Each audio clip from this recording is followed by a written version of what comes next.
جی بیٹا، بسم اللہ الرحمن الرحیم۔ ہم نے اپنے کل کے لیکچر میں جو اردو کی 10th کلاس کی نئی کتاب ہے اس کے مطابق پہلا سبق، یعنی اس میں سبق میں پہلی نظم تھی، ہم نے اس کو پڑھا اور اس کے پہلے 2 اشعار ہم نے مکمل کر لیے تھے۔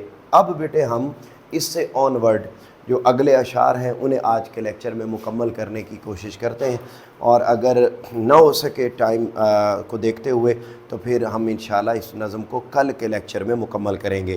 تو پہلے 2 اشعار ہو گئے تھے، دوسرا کون ہے جہاں تو ہے، کون جانے تجھے کہاں تو ہے، لاکھ پردوں میں تو ہے بے پردہ، 100 نشانوں پہ بے نشاں تو ہے۔ یہاں تک بات ہو گئی۔ اب آگے چلیں۔ تو ہے خلوت میں، تو ہے جلوت میں۔ بیٹے خلوت کا معنی ہوتا ہے تنہائی، اور جلوت کس کو کہتے ہیں؟ مجمع، ٹھیک ہے، جہاں پر لوگ زیادہ ہوں۔ کہیں پنہاں کہیں عیاں تو ہے۔ پنہاں کا مطلب ہوتا ہے چھپا ہوا ہونا، اور عیاں کا معنی ہوتا ہے ظاہر ہونا۔ تو یہ بیٹے معنی آپ کتاب کے اوپر لکھیں گے، اور اب آپ اس تیسرے شعر کا پہلے مفہوم نوٹ کریں گے، اس کے بعد پھر ہم اس کی تشریح کرتے ہیں۔ تو تیسرے شعر میں بیٹے وہ یہ مفہوم ہے، کہتا ہے اے اللہ، اے اللہ تو تنہائی اور مجمع ہر جگہ موجود ہے، مجمع ہر جگہ موجود ہے، کہیں پنہاں کہیں عیاں تو ہے، لیکن کہیں تیری ذات، لیکن کہیں تیری ذات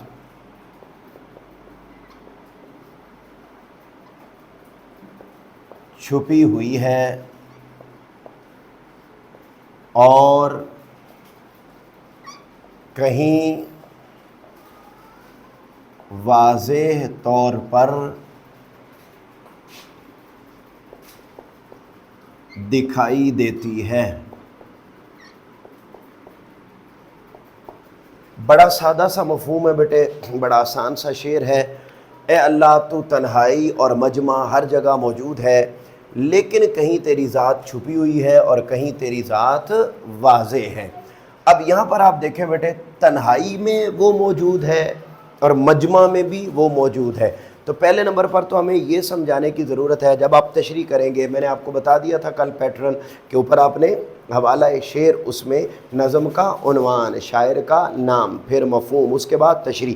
اب جب آپ تشریح کریں گے تو پہلے آپ نے 2 لائنوں میں شاعر کا تعارف کروانے کے بعد آپ نے یہ بتانا ہے کہ بھئی تنہائی میں اللہ کیسے موجود ہے۔ ایک انسان ہے، وہ اگر تنہا ایک کمرے میں بیٹھا ہوا ہے اور اس کے ساتھ کوئی اور موجود نہیں ہے، تو وہ سمجھ لے کہ اس کے ساتھ کوئی اور ہے جو بیٹھا ہوا ہے، اور وہ کون ہے بیٹا؟ اللہ تعالیٰ کی ذات۔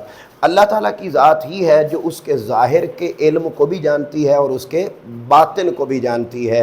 جو کچھ لوگوں کو نظر آ رہا ہے اسے بھی جانتا ہے، اور جو نظر نہیں، یہاں تک کہ انسان جو خیالات میں سوچتا ہے اس کو بھی اگر کوئی ذات جانتی ہے تو وہ کون سی ذات ہے؟ اللہ تعالیٰ۔ اب یہاں پر وہ کہتا ہے کہ انسان تنہا بیٹھا ہے، ایون کہ کوئی بھی نہیں بیٹھا، تو پھر بھی اگر ایک بند کمرہ ہے اور ایک تنہا بالکل سناٹے والی جگہ ہے اور جہاں پر کوئی دوسرا فرد بشر نہیں ہے، تو وہاں پر بھی اگر کوئی اور ہے تو وہ کون سی ذات ہے؟ اللہ تعالیٰ کی۔ اور اس کے بعد مجمع، اب صاف ظاہر ہے مجمع چاہے 5 لوگوں کا ہو، 10 لوگوں کا ہو، 1000 لاکھ کروڑ اربوں لوگوں کا ہو، اربوں مخلوقات کا ہو، تو جہاں پر بھی جتنی مخلوقات ہوں گی ان کے ساتھ اور کون ہوگا؟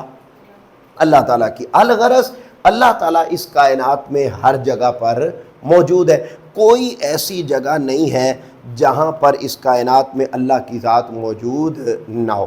اب جب آپ اس اللہ کی موجودگی کی بات کو، اور یہاں پر ایک بات بیٹے اور سمجھ لیں کہ نظم کی تشریح کرنا غزل کے مقابلے میں آسان ہوتا ہے، کیونکہ نظم بیٹے ایک ہی ٹاپک پر ہوتی ہے۔ کیا؟ نظم ایک ہی ٹاپک پر ہوتی ہے، تو جتنی باتیں بیٹے باقی اشعار میں ہوئی ہوتی ہیں نا، وہ باتیں بھی آپ نظم کی تشریح میں کر سکتے ہیں۔ لہذا اس میں آپ جب تشریح کریں گے تو آپ شعر لکھتے ہوئے بیٹے، تشریح کرتے ہوئے جو شعر لکھیں گے بڑا آسان سا، کوئی تو ہے جو نظام ہستی چلا رہا ہے، کوئی تو ہے جو نظام ہستی چلا رہا ہے وہی خدا ہے،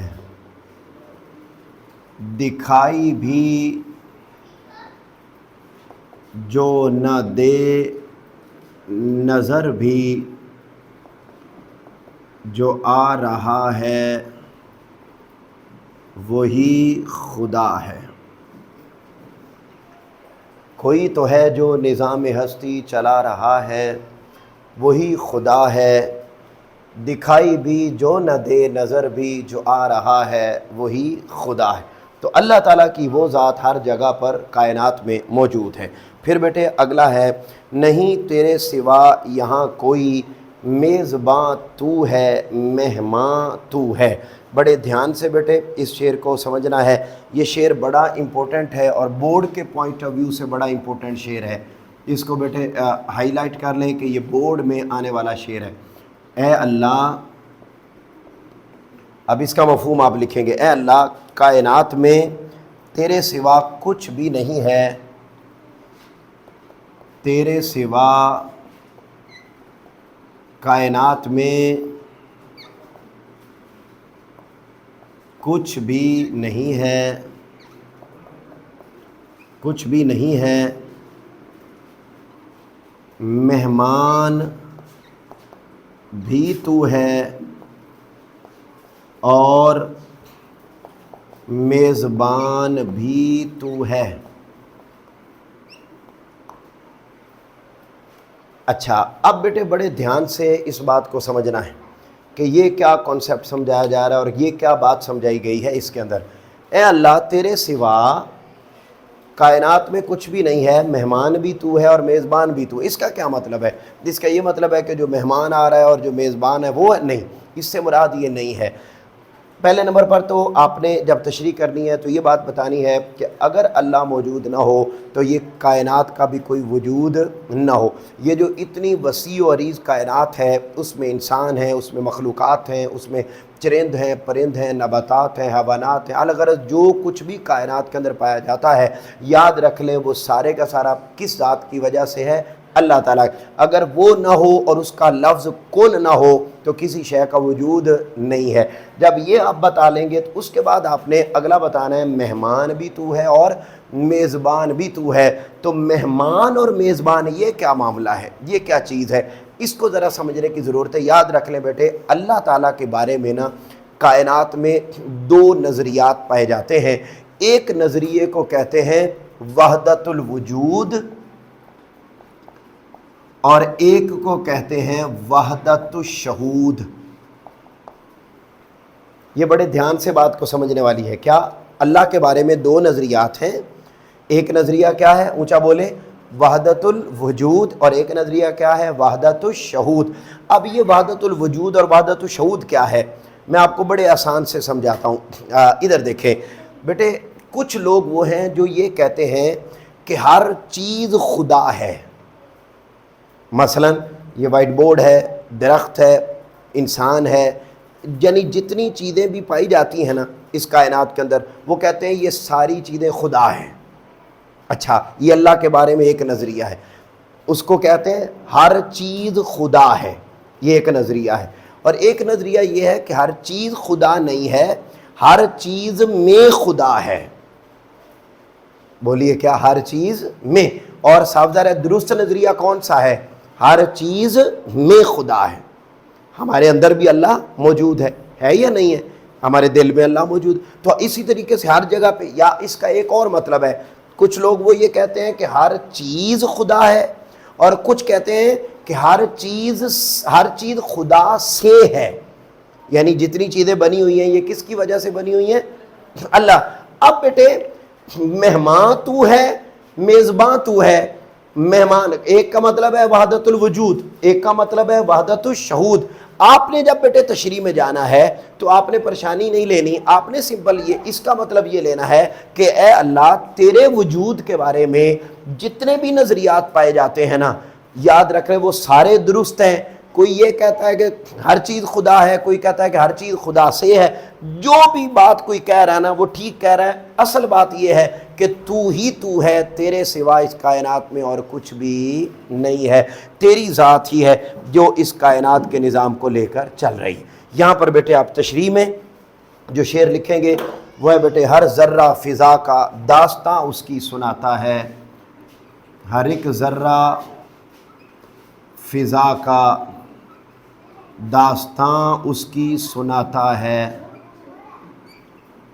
ہر ایک جھونکا ہوا کا دیتا ہے پیام اس کا، ہر ایک ذرہ فضا کا داستاں اس کی سناتا ہے، ہر ایک جھونکا ہوا کا دیتا ہے پیام اس کا،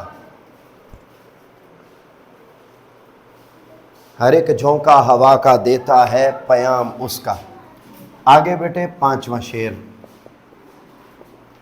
شاباش، پانچواں شعر دیکھیے بیٹے، اس میں وہ کیا کہتا ہے، نہ مقام نہ لا مقام کچھ، جلوہ فرما یہاں وہاں تو ہے۔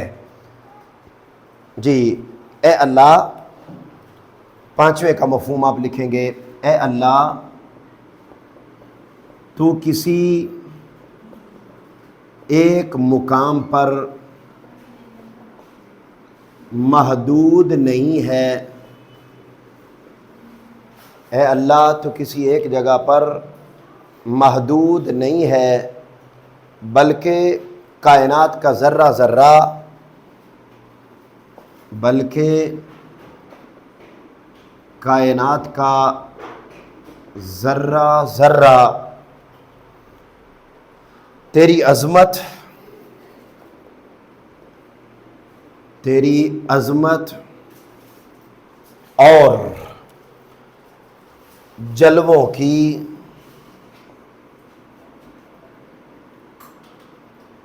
گواہی دیتا ہے۔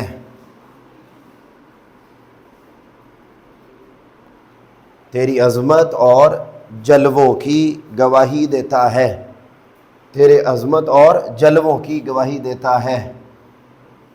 شاباش، جلدی سے بیٹا نوٹ کر لے، پانچواں شعر ہے۔ اچھا یاد رکھ بیٹے، ایک ہی بات بار بار ریپیٹ ہو رہی ہے اور بتایا جا رہا ہے کہ ہر جگہ تو ہے، اس میں بھی یہی بتایا جا رہا ہے ہر جگہ تو ہے، یہاں پر بھی بیٹے وہی بات ہے کہ تیرا تو کسی ایک جگہ پر نہیں رہتا، بلکہ اس کائنات میں جہاں پر بھی نظر پڑتی ہے وہاں پر جب ہم پہاڑوں کی بلندیوں کو دیکھتے ہیں، میدانوں کی وسعتوں کو دیکھتے ہیں، کائنات کی وسعتوں کو دیکھتے ہیں، خشکی کو دیکھتے ہیں، تری کو دیکھتے ہیں، سمندروں کو دیکھتے ہیں، پھول کو دیکھتے ہیں، چاند کو دیکھتے ہیں، سورج کو دیکھتے ہیں، الغرض کائنات میں باہر تو دیکھنا دور کی بات، اگر ہم سر سے لے کر پاؤں تک اپنے آپ کو دیکھیں اور ہمارا دماغ، ہماری زبان، ہماری آنکھیں، ہمارا جسم کس طریقے سے اللہ نے بنایا اور اس سے کیا کیا کام لے رہا ہے، تو جب ہم دیکھتے ہیں تو ہم اس نتیجے پر پہنچتے ہیں کہ اس کائنات میں اگر کوئی طاقت و قدرت واضح طور پر موجود ہے تو وہ کون سی ذات ہے بیٹے؟ اللہ تعالیٰ کی ذات ہی اس کائنات میں موجود ہے۔ بیٹے اس میں آپ شعر لکھیں گے، ہر جا تیری قدرت کے ہیں لاکھوں جلوے، ہر جا، جا کا مطلب ہے جگہ، ہر جا تیری قدرت کے ہیں لاکھوں جلوے، ہر جا تیری قدرت کے ہیں لاکھوں جلوے، حیراں ہوں کہ دو آنکھوں سے دیکھوں کیا کیا، ہر جا تیری قدرت کے ہیں لاکھوں جلوے، حیراں ہوں کہ دو آنکھوں سے دیکھوں کیا کیا، یعنی میرے پاس تو دو آنکھیں ہیں اور تیری قدرت کے جلوے ہر جگہ موجود ہیں، یعنی تو ہر جگہ پر موجود ہے۔ میں بیٹے ریلیونٹ مفہوم کے ساتھ ریلیونٹ شعر لکھوا رہا ہوں اور آپ نے اسی طریقے سے ہی ریلیونٹ ہی لکھنا ہے تاکہ بورڈ میں اچھے ہی مارکس آ سکیں، اور انہی چیزوں کو ہی بورڈ میں دیکھا جاتا ہے۔ آخری شعر بیٹے آج کے لیکچر کا، رنگ تیرا چمن میں بو تیری، خوب دیکھا تو باغباں تو ہے۔ باغباں کون ہوتا ہے بیٹے؟ مالی، رکھوالی کرنے والا۔ اور بو کس کو کہتے ہیں بیٹے؟ خوشبو کو۔ تو میرا پتر اب آپ اس کا مفہوم لکھیں گے۔ وہ کہتا ہے اے اللہ،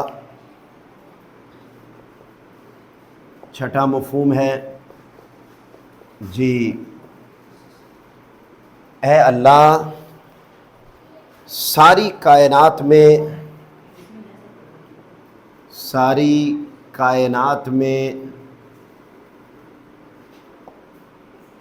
تیرے ہی رنگ بکھرے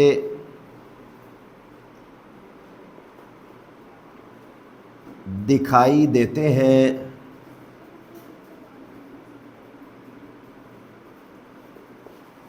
تیرے ہی رنگ بکھرے دکھائی دیتے ہیں، اور ہم نے غور کر کے دیکھا تو معلوم ہوا کہ اس کائنات کا مالی بھی تو ہے، اس کائنات کا مالی بھی تو ہے۔ شاباش بیٹے شاباش، اس کائنات کا مالی بھی تو ہے۔ بیٹے بڑی سادہ بات، کہتا ہے یہ دنیا ایک باغ کی مانند ہے، اور باغ میں بیٹا کئی رنگوں کے پھول کھلے ہوتے ہیں۔ کہتا ہے یہ کائنات ایک باغ کی مانند ہے، اس میں بھی کئی پھول کھلے ہیں، لائک میدان، پہاڑ، نباتات، حیوانات، جمادات، الغرض اس کائنات کی جتنی چیزیں ہیں وہ ایک ایک پھول کی مانند ہے۔ کہتا ہے میں جب ان کو دیکھا تو میں سمجھ گیا کہ یہ پھول جو کھلے ہوئے ہیں یہ کس کی وجہ سے کھلے ہوئے ہیں؟ اللہ کی وجہ سے۔ اور کہتا ہے صرف یہ نہیں، ہم نے تھوڑا غور کر کے دیکھا تو مجھے پتا چلا کہ ان پھولوں کی دیکھ بھال بھی اگر کوئی کر رہا ہے تو وہ کون سی ذات ہے؟ اللہ کی ذات۔ مالی اس لیے کہا، یعنی اللہ نے اس کائنات کو صرف بنایا نہیں بلکہ بنانے کے بعد اس کو چلا بھی رہا ہے، اس کو لک آفٹر بھی کر رہا ہے، اس کا خیال بھی رکھ رہا ہے، اس کو لے کے بھی آگے بڑھ رہا ہے، اور وہی ایک ذات ہے جو کائنات کے سارے نظام کو اپنے ہاتھوں سے چلا رہی ہے۔ بیٹے اس کی تشریح میں آپ شعر لکھیں گے، نظر میں رکھے سماعتیں بھی، نظر میں رکھے سماعتیں بھی، جو جان لیتا ہے نیتیں بھی، نظر میں رکھے سماعتیں بھی، جو جان لیتا ہے نیتیں بھی، جو خانہ لاشعور میں بھی، لاشعور میں بھی جگمگا رہا ہے، وہی خدا ہے۔ جو خانہ لاشعور میں بھی جگمگا رہا ہے وہی خدا ہے۔ جی میرا پتر یہ پورے اچھا 6 اشعار ہیں۔ 7واں بیٹے جو لکھا ہوا ہے نا آپ کی بک میں نیچے، یہ پڑھنے کی ضرورت نہیں ہے، اس لیے کہ یہ ایسا شعر ہے جس میں شاعر نے اپنا تخلص استعمال کیا ہے، تو تخلص والا بورڈ میں نہیں آتا، لیکن ویسے آپ کو اس کا مفہوم میں بتا دیتا ہوں۔ وہ یہ کہتے ہیں کہ اے امیر منائی، اس دنیا میں بڑے محرم لوگ موجود ہیں۔ محرم کہتے ہیں بیٹے پردہ رکھنے والے، راز جاننے والے، بڑے راز رکھنے والے لوگ ہوں گے، لیکن جتنے راز اللہ نے ہمارے چھپا رکھے ہیں اتنا کوئی اور چھپا نہیں سکتا۔ وہ ہے جو سب کچھ جانتا ہے مگر پھر بھی کسی کو بتاتا نہیں ہے۔ ہم تو بیٹے یہاں چھوٹی سی بات سنتے ہیں اور 15-20 ساتھ جوڑ کے جب تک لوتی آگے نہ لگائیں تو اس وقت تک ہمارا سسٹم نہیں چلتا۔ کیا سسٹم نہیں چلتا؟ ٹھیک ہے جی۔ تو میرے پتر مجھے بتاؤ کہ سمجھ میں تو نہیں آئی؟ آئی ہوئی ہے نا؟ ٹھیک ہے، اوکے۔ اور گئی تو نہیں نا؟ ٹھیک ہے، آپ نے بیٹے اس کو یاد کرنا ہے۔ اگر آپ کو یاد کرنے میں پرابلم ہو اور آپ کا حافظہ کمزور ہو اور آپ کو یاد نہ ہو رہی ہو چیز، تو آپ نے بیٹے 2 کام کرنے ہیں، بڑے سادہ سے ہیں۔ یا تو آپ بیٹے ایک گلاس میں پانی لیں اور اس کے اوپر پانی لے کے اس کے اوپر آپ نے 11 مرتبہ یا سرینام یا سرینام یا سرینام پڑھ کے اس کو پھونک مار کے اس پانی کو پی لینا، آپ کا حافظہ ٹھیک ہو جائے گا، ٹھیک ہے۔ یا پھر دوسرا ایک کام ہے اور وہ اس سے بھی آسان ہے، آپ مارکیٹ جائیں، مارکیٹ جا کے آدھا کلو بادام لیں۔ کتنے؟ آدھا کلو بادام، وہ بادام لا کے مجھے دیں، میں کھاؤں گا، آپ کا حافظہ تیز ہو جائے گا، ٹھیک ہے۔ تو یہ ان دونوں میں سے آپ کوئی بھی کام کر کے اپنا حافظہ تیز کر سکتی ہیں۔ اور بھی علاج اور طریقے ہیں، وہ انشاءاللہ آنے والے لیکچر میں بتاؤں گا۔ آپ نے کل بیٹے اس کا خلاصہ 8 سے 12 لائنوں میں وہ لکھ کے لانا ہے۔ کیا کام لکھ کے لانا ہے؟ 8 سے 12 لائنوں میں اس کا خلاصہ وہ آپ نے لکھ کے لانا ہے، ٹھیک ہو گیا۔ وہ میں یہ بہت زیادہ ہے، صرف 8 سے 12 لائنوں میں خلاصہ، میکسیمم بھی ہو تو 15 لائنوں میں لکھتے ہیں، اس سے زیادہ نہیں لکھتے۔ یوٹیوب پر دیکھنے والے تمام طلبہ و طالبات انہی انسٹرکشنز کو فالو کیجئے۔ اور یہاں ہم سمز ایجوکیشن سینٹر جلال کالونی ہربنس پورہ لاہور سے روزانہ کی بنیاد پر جو کلاس میں پڑھاتے ہیں وہ آپ تک پہنچانے کی کوشش کر رہے ہیں۔ آپ سے ملاقات ہوگی انشاءاللہ کل، تب تک کے لیے اللہ حافظ۔